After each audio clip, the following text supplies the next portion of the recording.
Everybody is talking about AI, right? But what's actually happening inside big companies? We're going to cut through all the noise because a brand new report based on interviews with 30 senior leaders gives us the real story from the inside. And let's just start with this quote, because wow, a 20 to 30% boost in your own efficiency, that isn't just a small improvement, that's a complete game changer. And it's this kind of incredible promise that has every single company scrambling to get these tools. Of course, if it were that simple, this would be a really short explainer. The truth is, getting AI to work is proving to be way more complicated and honestly, a lot more challenging than this one quote makes it sound. So first, let's just break down that promise. The big idea here is that AI can come in and handle all the routine, time-sucking work, which frees up all of us to focus on the stuff that really matters. The big ideas, the strategy. And you can see it's already happening in some really practical ways. I mean, AI is helping people get started by drafting content, it's creating visuals, it's saving hours and hours by summarizing these huge, dense reports and transcribing meetings. Basically, it's taking on all the tasks that used to just eat up our day. And this is key. The leaders in this report, they don't see AI as a replacement for people at all. They think of it as an able assistant. It's like a force multiplier, you know? It lets smaller teams, maybe teams without huge budgets, punch way above their weight. This quote just nails it. When that daily grind gets a little bit lighter, it literally creates the mental space for bigger, better thinking. The goal isn't just about doing the same old work faster. It's about unlocking the ability to do more important, more impactful work altogether. Okay, but here's where the story takes a pretty sharp turn.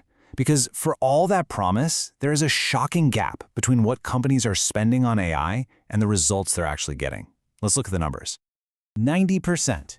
Let that sink in for a second. 9 out of 10 companies pouring money into AI are not seeing a significant financial return on that investment. It's just not translating to the bottom line. And it gets even clearer when you zoom in. A staggering 80% of individual AI projects are failing to deliver any real business value. So this isn't just about a slow return, it points to a much deeper problem in how these projects are actually being run. So, why is this all happening? Well, this final number really gets to the heart of it. 50%, fully half of all employees are totally lost. They've been given these super powerful tools, but they have no idea how to use them to hit the goals the company expects. That's the huge disconnect.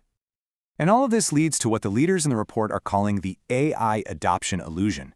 It's this mistaken belief that just giving people access to the tech will somehow magically lead to amazing results. But the reality is, success isn't about the tool. It's about driving a deep change in culture, and that has to start from the very top. Which brings us right to the core of the issue. The biggest challenge here isn't technology, it's the people. We are facing a massive new skills gap, and it's making it crystal clear just how important the human element really is. And this breakdown is so revealing.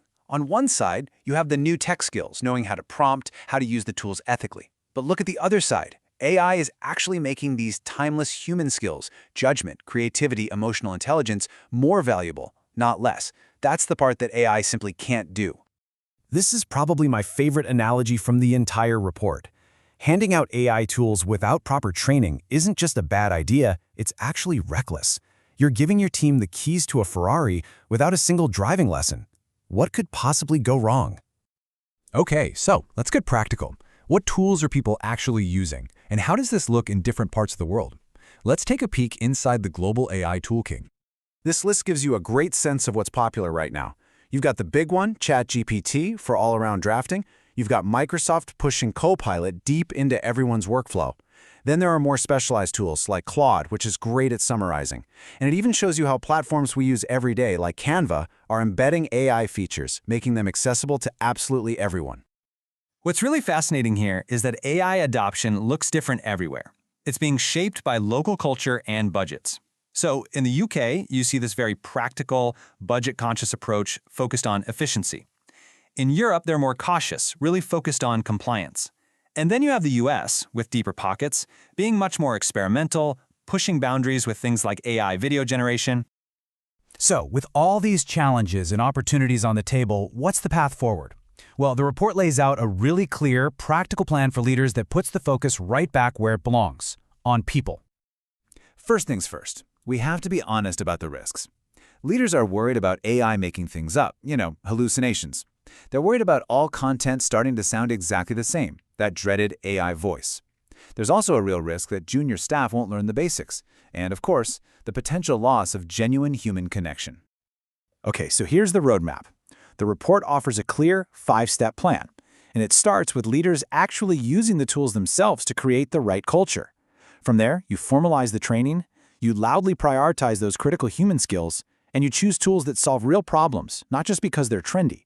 And maybe most importantly, you protect the growth of your junior staff, making sure they still build those foundational skills from the ground up.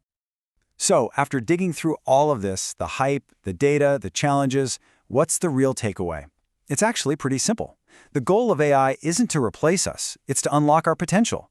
It's about automating the robotic stuff so we can be more strategic, more creative, and ultimately, more human. And that leaves us with one last big question. As AI gets better and better at handling all the routine work, the real challenge moves over to us. Our judgment, our creativity, our ability to connect, that's what will matter most. So the question is, are you ready for what's left?